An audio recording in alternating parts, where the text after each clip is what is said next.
안녕하세요. 일요일입니다. 아주 재밌는 뉴스가 온통 암호화폐 관심 있는 사람들한테 알려졌죠. 예, 크리스틴 라가르드 유럽중앙은행 총재죠. 1956년생이니까 68세. 옛날 우리 아버지 세대 나이로는 50 정도밖에 안 되는 아주 패션의 여왕이죠. 나이가 70이 다 돼가도. 그래갖고 아들이 암호화폐 투자했다가 이제 돈을 한 60% 정도 날려먹었나 보죠. 60% 날려먹은 거 보니까 저 비트코인 같은 거는 아닌 것 같고 다른 거에다가 날려먹었겠죠. 저처럼. 예, 그래서 이 사람이 이제 요번에 이제 아들 얘기를 하면서 암호화폐 얘기를 했는데 그 행간의 뜻에 재밌는 게 참 많았어요. 암호화폐는 난 반대한다 기본적으로. 그렇지만 필요하다. 요로 조건만 되면 암호화폐는 필요하다. 이런 얘기를 했죠. 그걸 미리 딱 준비하고 있는 게 파이코인이죠. 파이코인 2030년에 130만원, 2030년 이전에 130만원 이전에 갈 수밖에 없는 뉴스가 두 개 나왔어요. 그래서 29일 날 또 뵙지만 말씀드릴게요. 한번 행간의 뜻을 잘 보셔야죠. 그러니까 크리스틴 라가르드 유럽중앙은행 총재가 24일 독일 프랑크푸르트에서 두 아들 중 한 명이 암호화폐 투자에 큰 손실을 봤다고 밝혔다. 암호화폐에 대해 비판적인 입장을 견지하고 있는 라가르드 총재는 아들은 나로 제왕적으로 무시했다. 노땅 엄마 이런 적으로 무시했겠죠. 이 엄마가 국제지정학과 국제금융에 대해서 뭘 고민하고 있는지 아들놈의 새끼들은 몰랐나 봐요. 국제금융에서 엄마가 고민하고 있는 거를 알면 파이코인 채굴 지금이라도 해야죠. 물론 그건 아들의 특권이다. 근데 우리 아들은 투자한 돈 모두 다 잃었고 많지는 않았지만 손실액은 60%에 달했다. 그리고 아들하고 추가로 암호화폐 시장에 대해서 대화를 나눈 뒤에야 마지못해 내가 맞는다는 것을 받아들였다라고 덧붙였는데, 이 할매 패션의 여왕이죠, 정말.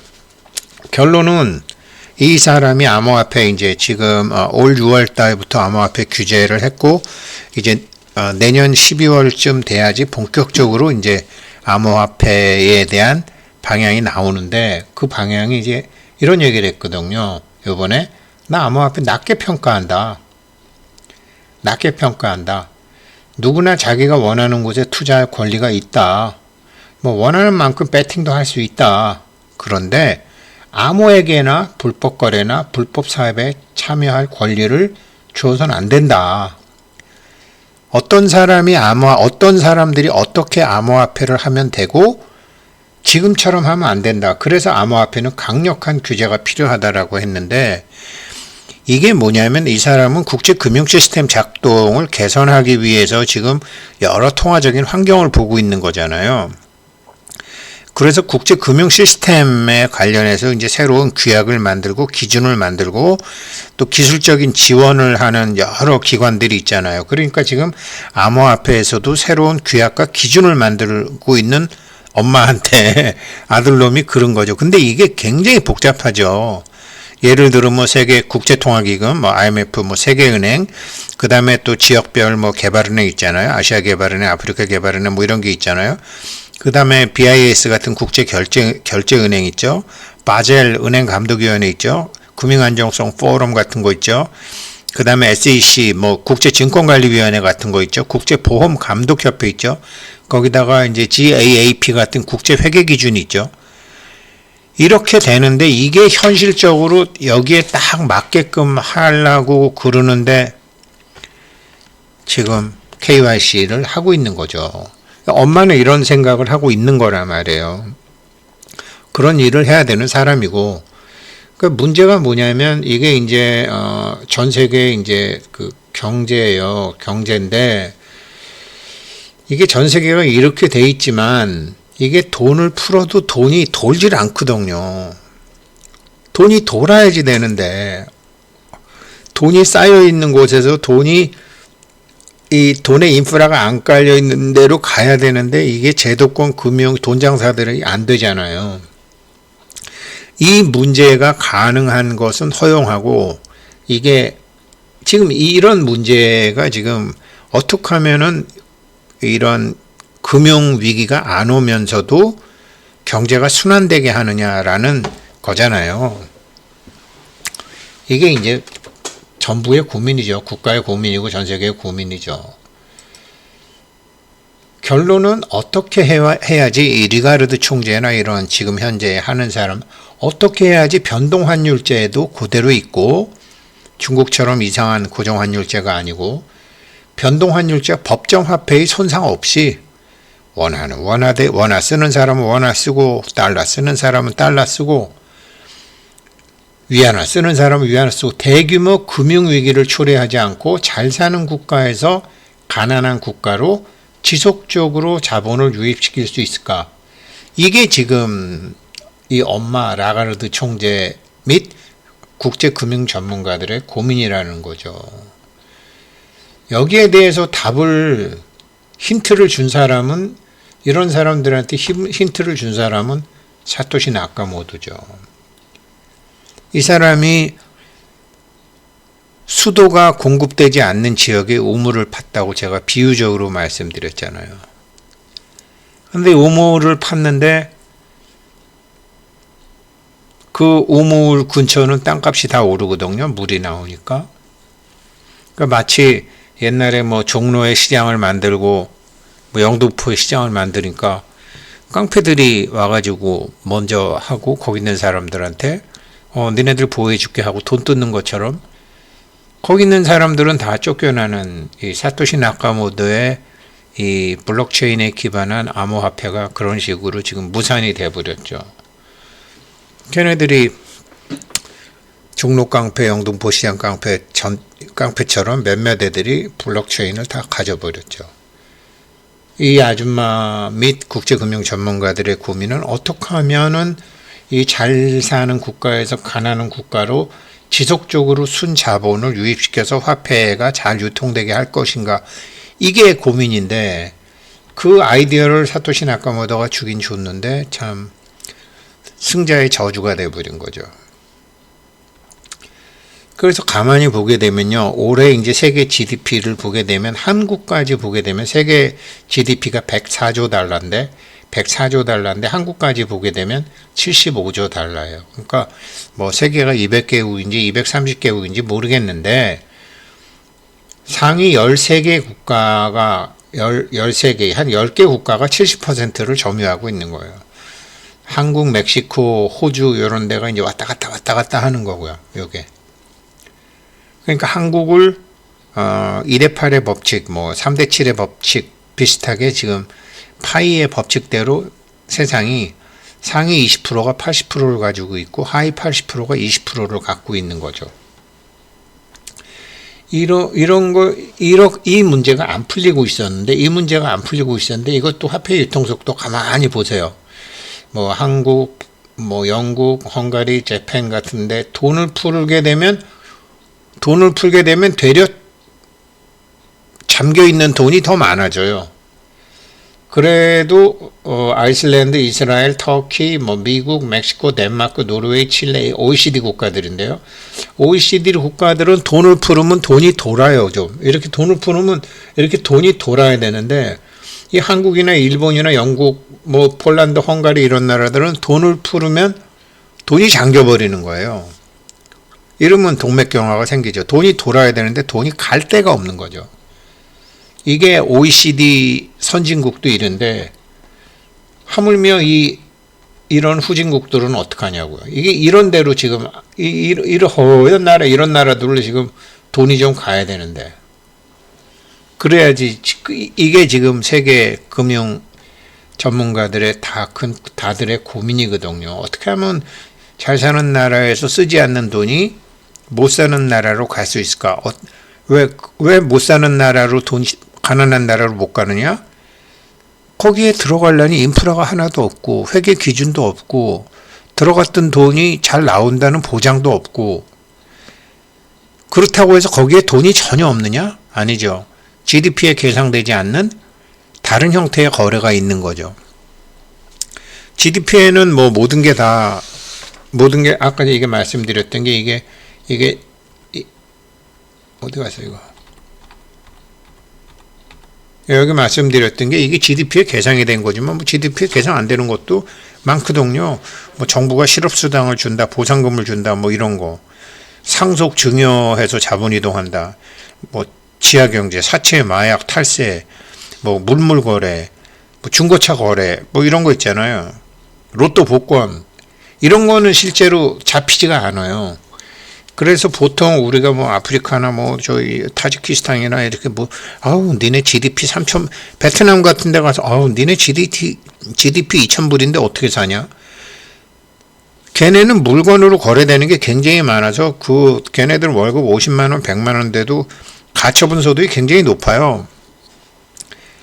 GDP에 계산되지 않는 거래 방법으로 살고 있는 나라가 많다고요. 그래서 그것도 GDP에 계산이 되면 세계 경제는 그만큼 좋아지는 거죠. 그거를 수도는 없지만 각 지역에서 우물을 파게 되면 이게 돌아가는 건데 그거를 사토시 나카모토가 아이디어를 낸 건데 이게 완전히 뭐 우물 판다 그러면서 그냥 한 5m, 3m 파고 그냥 돈만 해서 튀고 그런 먹튀 같은 알트코인 많이 생기고 비트코인은 제대로 했는데 그냥 힘 있는 사람이 가난한 사람 다 쫓아내고 우물 장악하고 그렇게 됐다라는 거죠.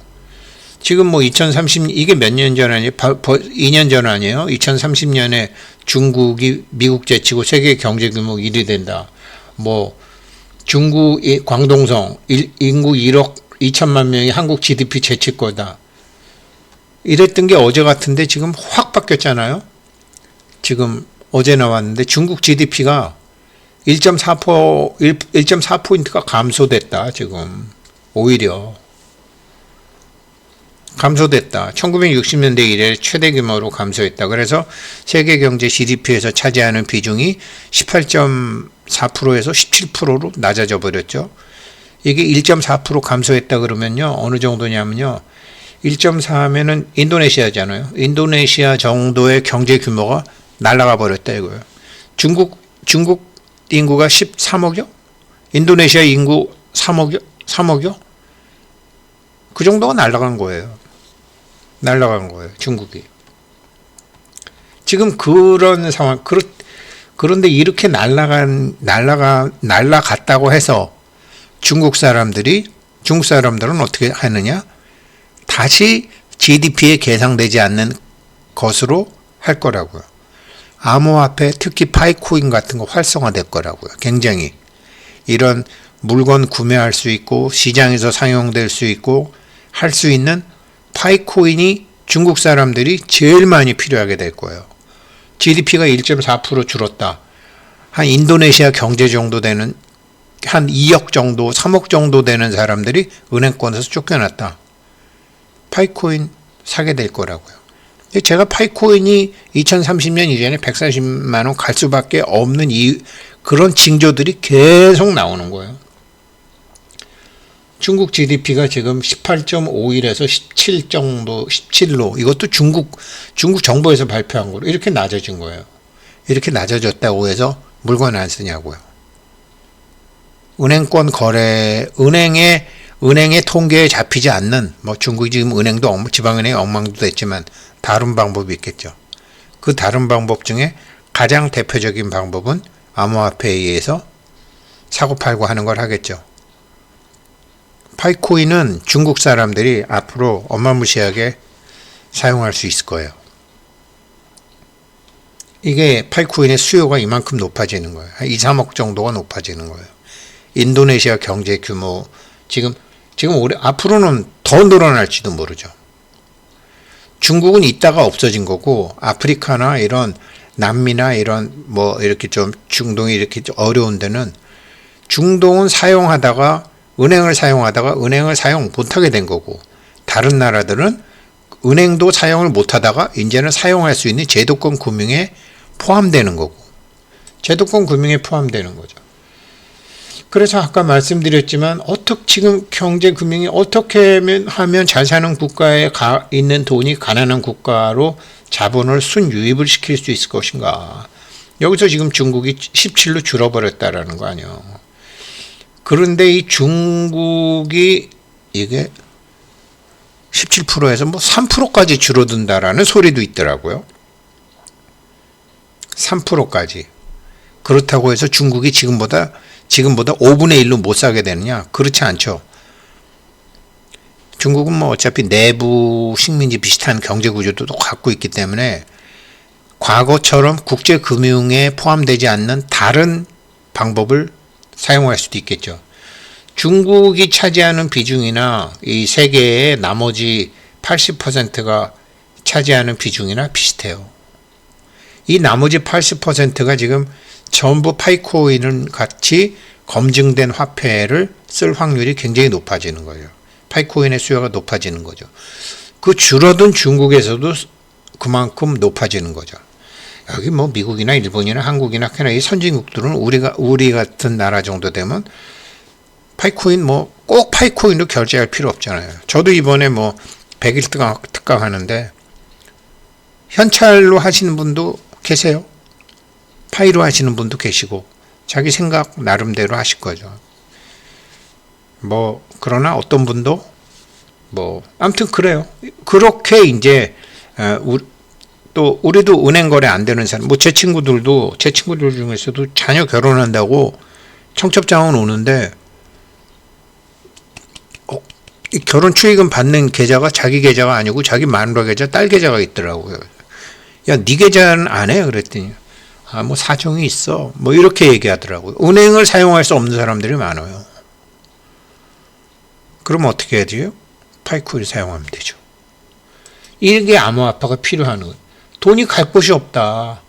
돈이 필요하다는 곳이 있지만 거기는 좀 믿을 수가 없다. 이래서 돈이 안 가고 있는 거 아니에요. 그러니까 은행에서는 믿을 수 없어서 안 가지만 이거를 우물을 파가지고 파이코인 같은 게 가면은 전부 다 제도권 금융에 포함이 된다라는 거죠.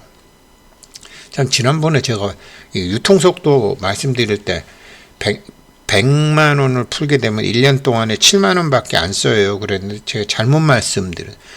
100만 원을 100억을 풀으면 1년 동안 거래되는 게 70억이에요. 1년 동안. 한국은 100억을 풀으면 1년 동안 거래되는 게 58억이에요. 1년 내내 거래되는 게 58억밖에 안 돼요. 나머지 42억은 그냥 은행하고 중앙은행하고 왔다 갔다 하고 말아요. 이게 투자로도 가이고 제3세계로도 가고 또 돈 벌고 이래야 되는데 그게 안 된다라는 거죠. 지금 이 문제를 해결하는 게 파이코인이거든요. 그래서 파이코인이 전 세계로 간다. 글로벌 화폐로 간다. 지금 이 파이네트워크가 리가르드 총재 같은 사람이 얘기하는 거 파이코인이라 해. 지금 거기밖에 없어. 네가 돈이 많아갖고 비트코인 하면 그건 괜찮아. 비트코인 괜찮아. 그건 나름대로 상품이니까. 그런데 임마 네가 화폐 하려면 화폐를 제대로 알아야지. 화폐는 물과 같은 거야. 잘 흘러야 되는 거야. 그럼 전 세계로 잘 흐르는 화폐를 준비하고 있는 데가 파이네트워크잖아요. 그런데 2030년에 130만 원 못 간다고요? 1000불 못 간다고요? 가구도 남지. 지금 이 얘기한 거예요. 그래갖고 지금 유럽연합이 이제 작년에 암호화폐 규제 도입하기로 했고 올해 6월부터 효력은 발생을 했고 그런데 전면적인 시행을 위해서 체제가 갖추어지는 거는 내년이다라고 얘기했고 EU 차원에서의 이런 암호화폐 규제는 첫걸음이고 암호화폐는 규제가 필요하다. 반대가 아니라 암호화폐가 제대로 작동될 수 있는 이 자본이 쌓여서 동맥경화가 걸린 데서 자본이 없는 가난한 국가로 자본이 순유입되게 할 수 있는 그 방법 그게 필요하다. 파이네트워크다. 그래서 제가 아들 엄마가 그랬지? 파이코인 채굴 열심히 하라고 해서 리가르드 총재 얘기를 쓴 거예요. 화이팅 하십시오. 감사합니다.